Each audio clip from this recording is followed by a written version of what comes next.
Hi everybody, it's Carolyn Brown here. I'm the co-founder of Career Care Package. Nashad is apparently stuck on a train right now and can't quite make it back to the live show. You've got to bless Melbourne public transport system for that. So Sharon and I are going to push ahead, and absolutely delighted to have you here today, Sharon, because we have this theme for this year around healthy habits, and healthy habits that are going to set you up for, I guess, a stress-free life, productivity, more success. And I think knowing what happened last year and the stresses that we all went through, I think a lot of people are looking for different ways to do things and achieve things and make change that works with them, and what they Absolutely. want to do versus a productivity bandwagon, which I think most of us have acknowledged that that's probably doesn't suit absolutely everybody. So delighted to have you here today, Sharon, from On the Bell Personnel Director, regular guest of Career Care Package. Thanks for joining us. Oh, no, thanks for having me, Carolyn. It's always a pleasure. You guys are Yeah. a lot of fun, and you've had some very, some fabulous guests and some great content. So Thank you. really appreciate being on. If you've got questions or comments for Sharon, because we're going to unpack Sharon's healthy habits, but also talk a bit about the employment market as well. So please pop your questions in the comment box. I'm just going to make sure that I'm hooked in so I can see them. But yeah, I think a great place to kick off, Sharon, is just for people that haven't met you before, is to tell them a bit about your business and what you're actually seeing in the employment market right now. Sure. So we're based in Melbourne. We recruit across a number of industries, and we've been, really busy. So, even during COVID, we're blessed. We are doing work that's nationwide, which is awesome, because Melbourne has actually been quite quiet, obviously, being in lockdown for so long. So, we've done multiple roles, Perth and Darwin. So a lot of those states weren't as impacted with COVID, so they were still scaling, which is amazing. So, and that was great. It's been really good. Doing different states and doing different roles and really stretching myself and the team. So I think not only did we keep ourselves very busy during COVID, but we actually grew as a company. And when I mean grow, as not scale, but we grew in ourselves. We adapted really well, so that was amazing. Yeah. Look, what I'm seeing on the, in the employment now is there's definitely some changes. So, number one, it's becoming, definitely swinging a bit more around to being a candidate market more so than a client market. Wow. Okay. Yeah, so back when we were in COVID, lots of companies shred lots of talent and staff, and and there were lots. You found that the market was quite buoyant, as far as candidates, trying to get roles. The only sort of space where that didn't happen was essential services, because they're busy all the time. They weren't really impacted with COVID as in downsizing, more upsizing in the medical side, or if you're looking at plumbing and all those sorts of things, they kept on. They're essential services. They kept on ticking on. So now what we're seeing is that, and we've been doing a bit of video content around this, is saying, okay, companies, this is a time to look at how did you show up, during COVID? Did you take care of your team, reach out, do pulse checks on a regular basis? Or did you just kind of, go into shell shock mode and survive, because this is where there will be lots more roles coming up, and you've either really worked hard and you'll retain your team, because there'll be lots of opportunities coming through LinkedIn. They'll be approached on various levels.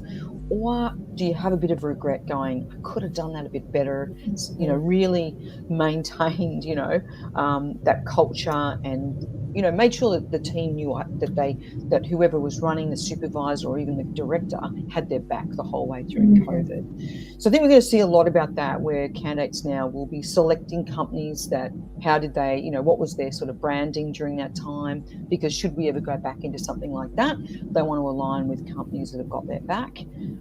So they'll definitely be, testing those waters and making sure it's all about brand as well as the role itself. So we see that. We see a lot of counter offers coming up. So you've got companies going, we're not going to lose our talent. So there's counter offers coming through thick and fast as well.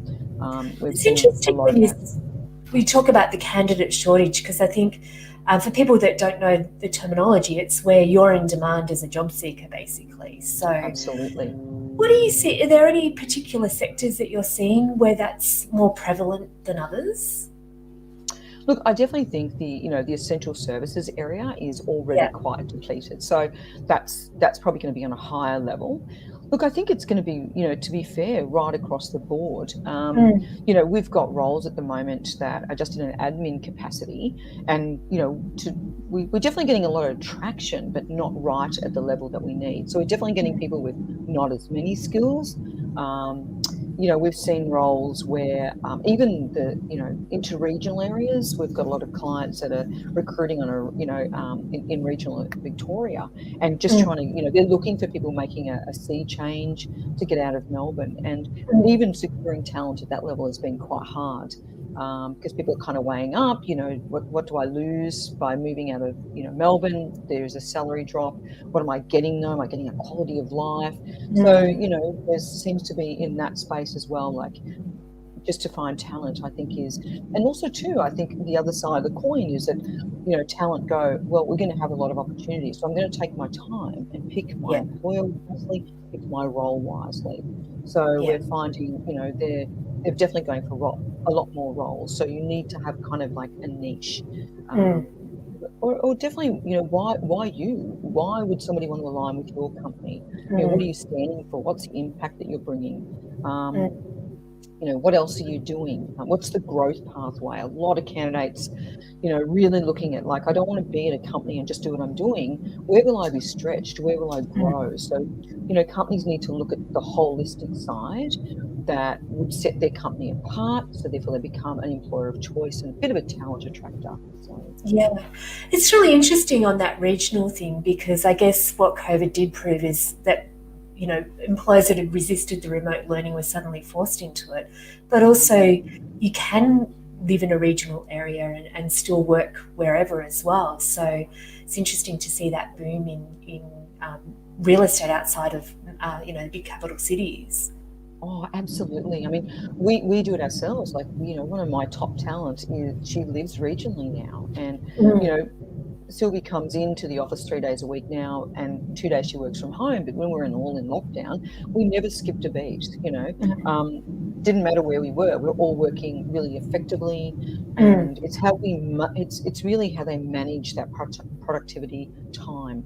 And for me, when I work remotely, I just find that I don't have the distraction, so my productivity levels are really, really high. Because when you go in the office, there is the hustle, and you're having meetings and you hear the conversations. The productivity drops a little bit.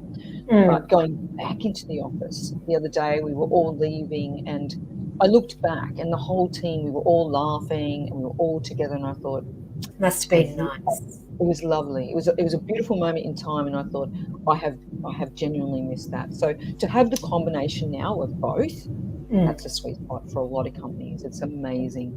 I think we've fast tracked, the next 5 years in the last 12 months. So. It's amazing what a crisis achieves.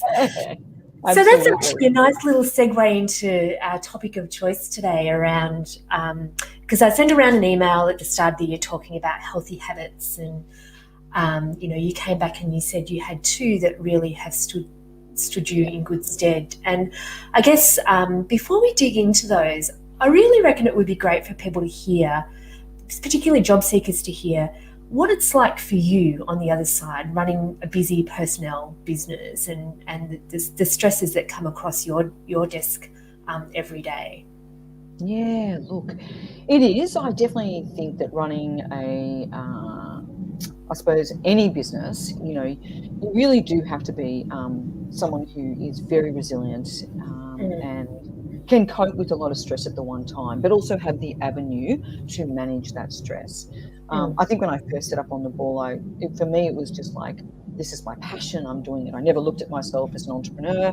I never looked at myself as a startup. If anything, when I opened my business, people said to me, did you get sacked? Is this all you can do? Like, it's interesting how it's interesting how the world swings around, where now if you're starting up something, they're going, wow, dude, you're an entrepreneur. You are a startup. This is exciting. Back then, everyone thought, and my family were like, what are you doing? What are you giving Yeah. up a solid salary, and you've got holidays and sick leave? Like, what are you thinking? But there was just a drive inside of me that said, I want to try this on my own. I want to do something. Um, Look, what do I do? It is a very stressful space sometimes, recruitment, because I think it's a negative space in a lot of ways. You are dealing with clients that, need to scale and scale fast because not having the right talent on board is impacting their business in not a good way, or having the wrong talent in there is impacting their business. So they're coming from an angst, stressed state. So you need to be able to, hold that line and not get absorbed into that energy. And the same with candidates. You've got candidates that, are bummed because they didn't get that job. They're disappointed because, they've been let go, for example, or retrenched, made redundant. So we can sometimes deal in a pretty sort of negative space. So, for me, I am such an optimist, Carolyn, and I think that has been the core thing look for. That's the DNA of my company, is that anyone that works here must have optimism in there, because you need to be able to dip into those reservoirs, those reserves, I should say, when times are actually quite low. And coming out of COVID, it was quite low. We dealt with a lot of people that were not working. It's very hard to hear people say to you, can't pay my mortgage and things like that. So you've got to be able to be really, I hate saying the word self-motivated. It's more about going, I need to look after myself so that, if I'm continually filling my own cup, then I'm available to help people fill their cups. Yeah. And that's really, it's got to start from the top down, because I've also got a team that come to me that may also have low moments, and it's being able to say, I've got you, I've got your back. Yeah, it's a really interesting thing, isn't it? Because you've got, the stress is on both sides, from both candidates or job seekers and clients, employers, and at a time where everyone's feeling particularly frustrated. And Absolutely. I don't know anyone. I try and make it easy for people when I work with them, but I don't know anybody who loves looking for a job. It's just like, it's like, oh, I've got to get my resume done. I've got to do LinkedIn. And it's one of the reasons that Nation and I have sort of gone with this theme about, the habits that just set you up, the good habits that set you up in those sorts of situations, whether it's to achieve something or whether it's just to maintain, a healthy outlook and keep you moving forward. So, So tell us about your meditation. What's that about? What do you do? So, look, meditation is such a game changer, and I don't know why I kept putting it off for years and years. But I know. I'm the same. I can't bring myself to do it, so I'm really keen to hear what you do. Yeah. Well, look, I think the first thing is that I've always been I'm very disciplined. So, and I am somebody, and I'm just really grateful to be in that space, that I do have a routine. I love a routine. And, part of and I love staying what I call is above the yellow line with my mindset. I'm the only person that can influence me. So somebody else can't make me feel good. I have got to be responsible for that space myself. So so my go-tos to keep myself above the yellow line and not get absorbed into, low energy and things like that, definitely I exercise. It's one of my fundamentals is I do a morning exercise. I also think about what do I put into my mind. So I don't really watch the news and stuff like that. I'm always reading. I'm always watching really inspiring people, because that's where I want my mindset to be. So they're my go-tos. But, I did try meditation a couple of times, and I think because I've got such a switched on busy mind, I almost couldn't quiet my mind. So I happened to be watching an incredible human that has definitely added, so much more richness to my life. And her name is Pauline Nguyen, and she wrote a book called The Spiritual Entrepreneur. So I happened to listen to her give a talk, and at the end of that talk, she did a meditation, and it was the first time that I've been ever able to quiet my mind. So I quickly went to her website, downloaded the 3 meditations that she's got there, and I do those. And what it does is it just sets up my mind. I've just found such clarity, after doing that meditation. So, I don't feel stressed. I feel like I get up and I'm like raring to go. So I do it first thing in the morning. Now, her meditations range from 20 minutes to 40 minutes. Wow. So it depends on what you've got in the day. Pauline's also really talks a lot about, being in nature, and, I'm very blessed to live by the ocean. So one of the other habits I've done is that, as soon as I've done my meditation, I go for a beautiful big walk on the ocean, and I'm out in nature. And, those two things really elevated my spirits every day during COVID, and continue to do that. So she also taught me about breathing. She's huge on the breathing. She's a phenomenal woman, a phenomenal entrepreneur, and it was the box breath. Now, the box breath is used by Navy SEALs, police. It's used at a very high level, because what it does is, if you do the box breathing, it brings anxiety levels down. So it brings your stress levels down. So therefore, because when we're highly stressed, we don't make good decisions. We've got brain fog, and we make the wrong decisions because they're driven by emotion. And usually, we feel the repercussions of those decisions. But if you can, and the box breath, you can do anywhere. You can stop, and you can do anywhere. So it just brings yourself back to this neutral position, non-stress position, so you can take some time to make decisions or evaluate where you are. And I think something like that, before people do interviewing and everything, if you've got people like the Navy SEALs using it at really critical times where they've got to stay centered to make, like we're talking, phenomenal decisions, then, say no more about the impact that it genuinely has. And for me, like I said, it brings my stress levels right down, and you can do it at your desk, you can do it anywhere. So what is box breath breathing? I can't say that 5 times fast. Box breath breathing. Yeah, so it's where you breathe. Breathing is not in your chest. A lot of people breathe in their chest, so it's really shallow. So you take a deep breath in from your diaphragm. So and then you count to 3. So that inhaling through your nose, not out your mouth. So it's all through your nose and out through your nose. So you count it in 3 or 4. You hold for that period of time, then you exhale for that period of time, hold for that period of time, inhale. And you do that a minimum of 3 times, and it brings everything down. I tend to do it a bit longer because I really want to stay in that, centered space. But it's just such a beautiful process when you get into it. And it just takes you into that beautiful space and quietens the mind. So is it something that you do ritually, say in the morning, or do you do it through the day as well? Or funny enough, I do it every morning, so I definitely do that. That's what I do prior to the meditation, so that I enter into the meditation in a beautiful, relaxed state. If I find that, during the day, if I'm in the office and, it's been one of those days, then I might take 5 and do the box breath then. But what's been really funny is that my husband bought a motorbike, so I've been a bit of the bikey chick, being a pillion passenger. Next time you're coming on this show in leathers. In my leathers, exactly. But when we're riding, I do the box breath all the time. Okay. It has just been the most amazing time to sit on the back of the bike, and I think it's just such freedom being on the bike, and it allows me to sit there and do this box breath, and I feel incredible. So I always do it when we're riding, which is at least a couple of times a week. So it's really it's a habit, and what I often say to people go, yeah, but I fall off. If it's important, you'll do it. Yeah.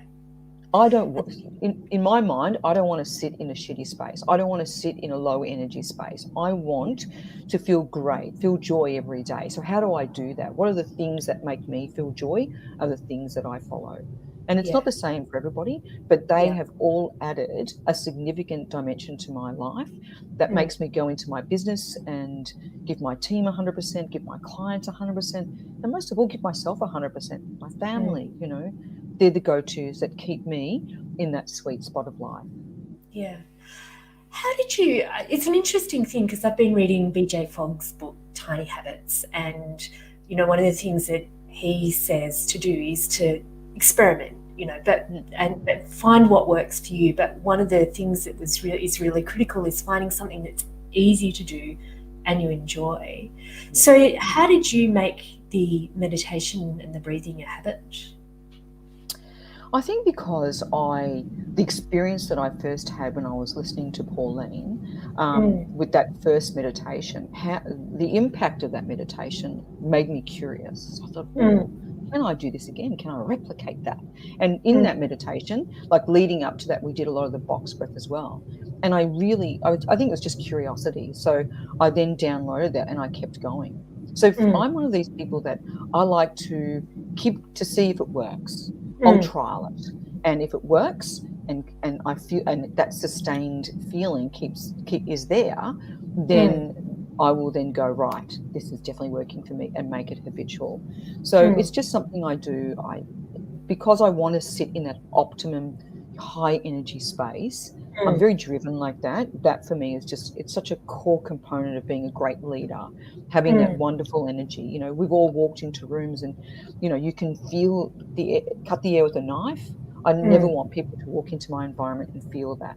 Now, that's not saying I don't have down days. I do, but I've got my toolbox, as I say, that I'll go and do my box breathing. I'll do what it takes to lift my energy just up that a bit more.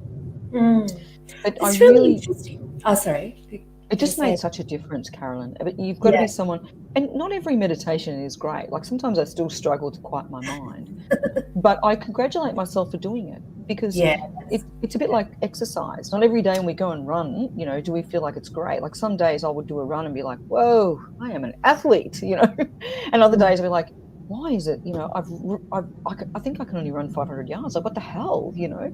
But the actual seeing it through, doing it, just being proud the fact that despite the fact it was difficult, despite the fact it was a little bit challenging, I still did it, is a huge tick in the box for creating good habits. It's interesting, isn't it? Like, I think, you know, I've started the swimming and I started it as a 28-day challenge and now I'm up to day 46, I think. And I don't even know why I started. I'd been talking about it during lockdown and thinking, oh, I really want to do that. I was somehow drawn to the idea of going and plunging in the ocean, knowing that would be refreshing. And I think when I did the first few days, well, the first day I posted it on Facebook and I'm like, oh, damn it, now I'm going to look like a goose if I don't continue. But that actually, I got people saying, well done and fantastic and that's great. And that momentum really helped as well. But, you know, there's the element of experimentation. And now I've got a buddy who comes with me who wouldn't have done it with me, without me. But, you know, it's interesting that between the two of us, she's bigger than me and physically braver than me. So she gets me out further into the ocean than I would go. So, you know, we're a good team with that. But, what are some of the, you know, I think that thing around the enjoyment and the motivation. But one thing that's really interesting that I think that you've said is that you've taken responsibility for your mindset. And how critical has that been? Because I think it's easy to go into victim mode and go, I just enjoy this darker space because it, you know, I get some kick out of it. But have you always been that kind of I'm taking responsibility type person, or was that a lesson that you learned along the way as well? Yeah, look, I think, you know, again, Carolyn, I've been very blessed to have just the right people pop into my life when you know, I've you know, been at that moment where I need some more learning. And I think I've always been very open. I think, you know, when I was growing up, you know, I'd said to, you know, we grew up on a rural property, 6 children, you know, I remember you know, at 16, I bought this book, you know, How to Get Rich Quick. And my dad was looking at me like, what are you doing? I'm planning my future. And he's like, that's ridiculous. You know, how are you going to do that? But it just was, that curiosity was in me from a very young age, that I wanted to make an impact. I wanted to leave a footprint in this world. So that's something that's always driven me. I think I'm just such a curious person. You know, I know lots of people study very successful people, and I looked at their habits. I looked at, you know, what gave them, you know, great energy and that growth mindset and all of that, and definitely not sitting in the victim zone was one of them that they did not do.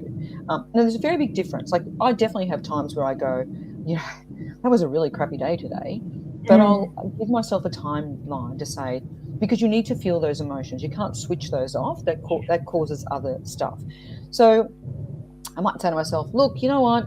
I feel like, you know, a pile of crap today, but at 5 o'clock, that's it. I'm done lamenting and I'm going to move on. And we created in the office, funnily enough, he was one of the best consultants I've ever had, working within the business from a billing perspective, but just from an absolutely incredible human perspective. But he would often, sit in this and vent for a long time. So out of just sheer fun one day, I said to him, that's it. 10 minutes, you can have 10 minutes, you can rant and rave, at the 10-minute mark, you're done. And it just became this thing in our office now that everyone goes, okay, I'm going to start my 10 minutes now, and then they're done.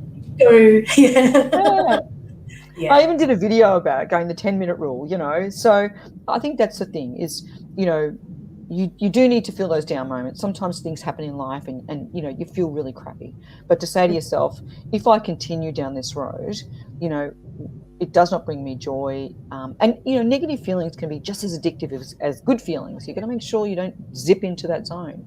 And I've never liked that feeling. Like the quicker I can get out of that zone, the better it is for me. So if I am having those, those low moments, then I will do a meditation. If they're on my phone, I can do them at any time of the day. I will go and train. I will go to the gym. I will go for a walk. I've always got a book. Always got a book. So I'll pick up a book, read a chapter. I only have to read 2 or 3 pages and I'm bang on again. I've just got that mind. But I've definitely trained my mind to be like that as well, Carolyn, because, I want the best out of life. I want to be going to work and, have the best day ever and, have that energy overflowing onto my team, not, the downside. I want to laugh every day, as Pauline says, what can I do?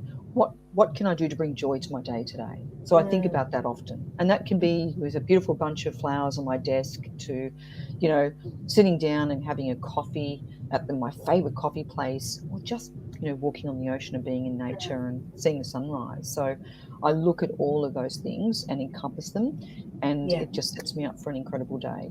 Yeah. Sounds lovely. It's interesting because as human beings, we have that negativity bias because of, the way that we're wired, and that kept us safe for, when we're in tribes and rampaging through the jungle and coming out of caves and all of that kind of stuff. So out of that, what you've just mentioned, how much of your day do you devote to those affirming kind of activities that take you out of that downward spiral or space? Yeah, so you're right. You do need to plan your day. So my day starts, the alarm will go off at 5:15, and then from about 5:30, I'll meditate to 6, and then from 6, I'll walk to 7, and then from 7, I'm home getting ready and then straight to the office. So, so the morning walk is about 7 kilometres at a fast pace on the ocean, and then usually 3 times a week at the end of the day, I will leave and maybe do a spin class at the end of the day as well. And, reading, and during the day, like I'll do during the day, like if I feel like it's a bit of a stressful day or becoming a little overwhelming, I will just stop at my desk and do the box breathing. So I'll do that as well. But I don't actually have a set time for that. That's really on call. If I feel like I need to bring myself down to neutral, that's what I'll do. Reading, I try to read on weekends as much as I can. I definitely look at, when I'm going to work, I've got lots of good books on Audible. So instead of stressing about the traffic, I just whack on the Audible and fill my mind with different things that way as well. So, but it is about making sure you plan your day. I'm just lucky. I think, I came from a family that, my dad was actually quite disciplined. He had really, he would always get up early. He would always do fundamental things. And I think I was just raised that way. So it's kind of in my DNA.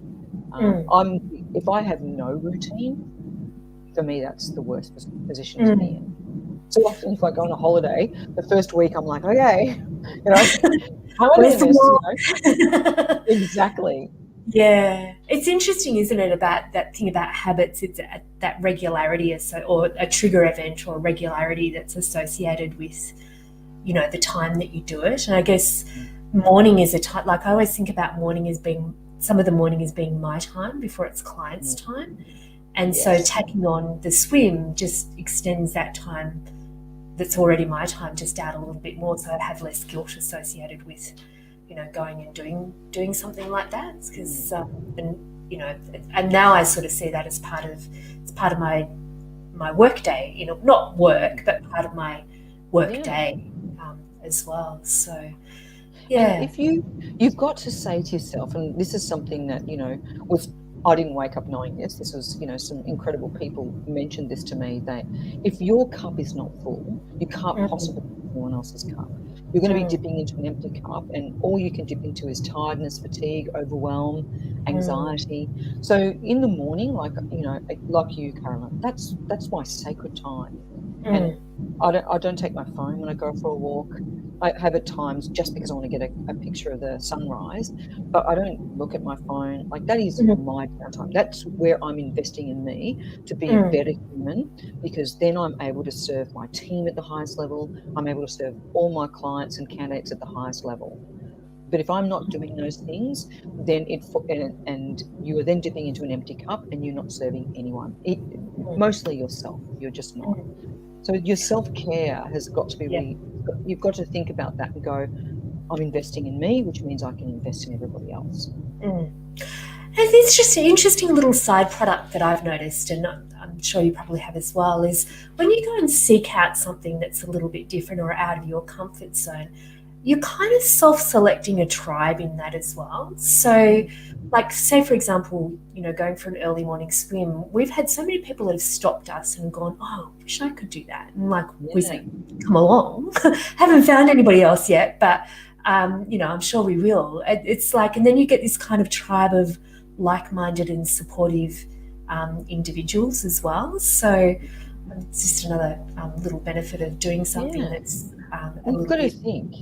If you're oscillating at that high energy, you're going to be attracting other high energy people, and they're usually people who have great habits, and invest in themselves a great deal. Because I don't know if you've ever noticed, but people who are really quite negative hang out with really negative people. And if you're high energy and you meet someone who's low energy, you feel like you're out of kilter.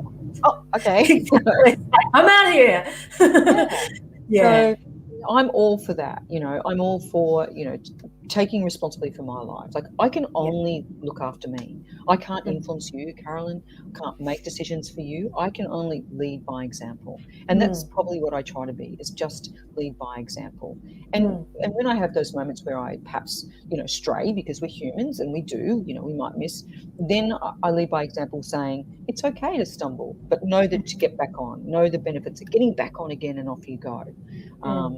So that for me is that they're always watching, whether it's your own internal team, whether it's people here that are live with us, whether it's your family, everyone's watching you and absorbing what you're doing and seeing, and you're inspiring people without even knowing that you're inspiring people. So I think it's a massive responsibility, and there's a part of me that loves that responsibility, but there's a part of me that sometimes, I'm very mindful of that responsibility as well. Absolutely. Yeah. So what about companies? Do you think, from, say, the companies that you're working with are adopting more of the kind of well-being, healthy mind, healthy workplace type mantra? Do you see that being a trend out there in employment land? Look, I think it's going to be massive, Carolyn, because COVID made us all stop and go, what is important in life? And I have to tell you that, I had a pretty crazy schedule prior to COVID, and I don't think I realised just how crazy that schedule was until we hit COVID, and I thought it was nice to have a bit of a rest, a wind down. There was no question. So, I think it's made everybody reflect on how their teams are, how they are, and bring a lot more into that. What I want to see, though, is to make sure that we're empowering people and not enabling people. Because at the end of the day, everybody's health and well-being is their own responsibility. I love that companies adopt, great initiatives around that space, because I think if you've got a culture, and you spend all this money hiring, the top A-grade players, and you've got a team there, then you need to make sure that you're cultivating that team by having those, that health and well-being. You can have someone who's an absolute rock star that for some reason hits a space in there, there might be something external like a divorce or something like that, or an illness. and they're not performing at their level. It's wonderful that a company can come in and say, we've got your back. Here's some tools. Here's something that we would like to offer to support you to that moment. And then they become a rock star, a great, employee again. So I love that. I think we'll see a lot more of it, Carolyn. Companies are going, we can't just be here working 8 hours a day. Look, there's lots of companies now that have gone to a 4-day week. That's amazing. Just embracing the remote position, embracing that people were, attending meetings with children running around the back. Like, I had a lot the other day. This is the funniest thing. Like, I was doing a Zoom interview, and this tail just kept going past. I had a client yesterday with a cat. I'm like, the 2 little ears up there. I'm like, is that a dog or a cat? It's like, so we've relaxed. We've let down those barriers a bit, going, oh, okay, if you're not looking 100%, we've relaxed those barriers, and I love that. I think that for me has been a big game changer in this space, because it's not really about that stuff. It's what does somebody bring to the table? Do they have the skills? Do they have the attitude combined together to fit that role? And if they've got a 2-year-old at the back, I mean, we saw that ad that went viral. It was a politician, and his daughter came in. He can do his job at a high level and have a moment like that. Why can't we? Yeah, I think it catapulted him to whole new levels. So. Yeah. All right. We don't seem to have any questions or comments, but I think maybe a good couple of things to leave people with would be, what are your top tips for healthy habits for people looking for a job? What would you suggest there? So I think the number one thing when you're going for a job is all about energy. People can feel you before you even say anything. So for me, it's all about making sure that you're going into your interview with high energy. Now, I know that if you've not been working for a while, that can be quite challenging. So the best thing I would suggest to people is, get those endorphins going. So endorphins can be, you don't have to be, doing a HIIT class or lifting weights, but whether you take a run or you just go for a beautiful walk, get those endorphins going. I also think if you are able to meditate and visualize, if you do that, for an hour, not for a total of an hour, but an hour before an interview, it just helps to quiet your mind. See yourself going to an interview, see yourself, giving great answers and, securing, absolutely crushing that interview. I love that visualization. I think there's our athletes do it all the time. So if people really want to lift their game and how they go into an interview, they're incredible steps they can do straight away. I think also too, when they get that rejection, look in the rejection and don't look at it as rejection. Look at it as, this is feedback. Which is feedback for me that I didn't get this job, not meant to be the right place for me. What can I take from that to use and learn and go into the next interview? So try and flip that mindset. But definitely is managing their energy. I've even people on the phone, before they even get to a Zoom interview, if they've got a really low, like, hi, I'm just calling about this job. Straight away, people go, oh, energies. And if that's a reception role, you're like, dude, we're not going to have you working in our front. We need pep. We need to hear the spring in your step. So you need to spend time, making sure you've got a good outfit, all the things that bring you joy about, making sure that everything's matching, that you want to wear that time, you've filled your body like with water, that helps energy as well. All those wonderful things, read something inspiring. Like, I'm a book girl. I have definitely got go-to books that lift my spirits. So it's working out what works for you firstly, but definitely if you do that before you go for interviews, as opposed to not doing that, you will see a huge difference. It's so interesting that you say that, because there's that great, I think it's Amy Cuddy power pose, which decreases cortisol and increases testosterone. But the message behind that is that your success isn't about, well, not that it isn't about that, but it's just about being physically prepared, which is what you're saying, and mentally prepared just as much as what you did in your job. Because if you've kind of got that energy going through and you're feeling more relaxed, then you're going to be able to recall things that you've done and feel more confident. And really interesting what you're saying about the phone. I remember when I was in recruitment, you could almost tell somebody's fit for a job by how they communicated on the phone. you know, whether you could hear them in that job as well, you know, and whether it was an easy conversation to have with them, and whether they were present in that conversation and wanting to be there.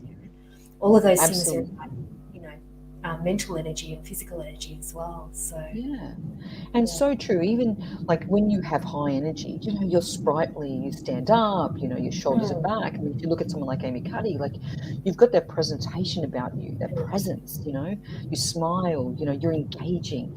But if you're, you know, when you're not, when your energy is really low, then you're slumped, and, you know, you just like everything pours from you that says, I'm low energy. And if you think about most companies, I don't know about you, Carolyn, but I want to be surrounded by high energy people, because high energy is contagious. So if I'm going to go into a company one day and I'm feeling, you know, a little bit worse for wear, but my team is high energy, bam, I'm straight onto that high energy. That starts to influence me, and that's the space I want to play in. You know, that's everything to me. So everyone that's in my team, you know, they have really high energy. If somebody's got low energy one day, it stands out like there's no tomorrow.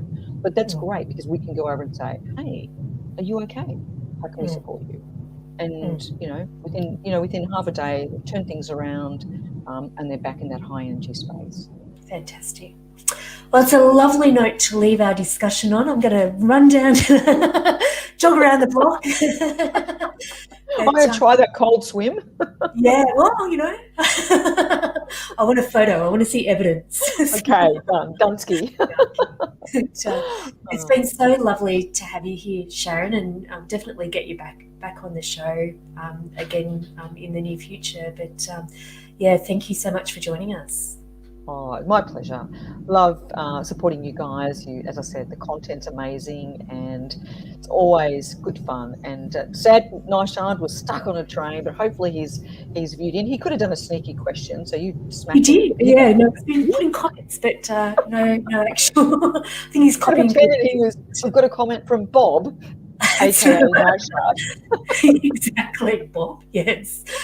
All right. So thank you. So we'll see you again next week. Please follow the hashtag Career Care Package, and get meditating, get swimming, get jogging, get running, get anything, but get your mind into a happy place, and I'm sure you'll get some great results as well. So we'll see you all next week. Bye, everyone. Okay, bye.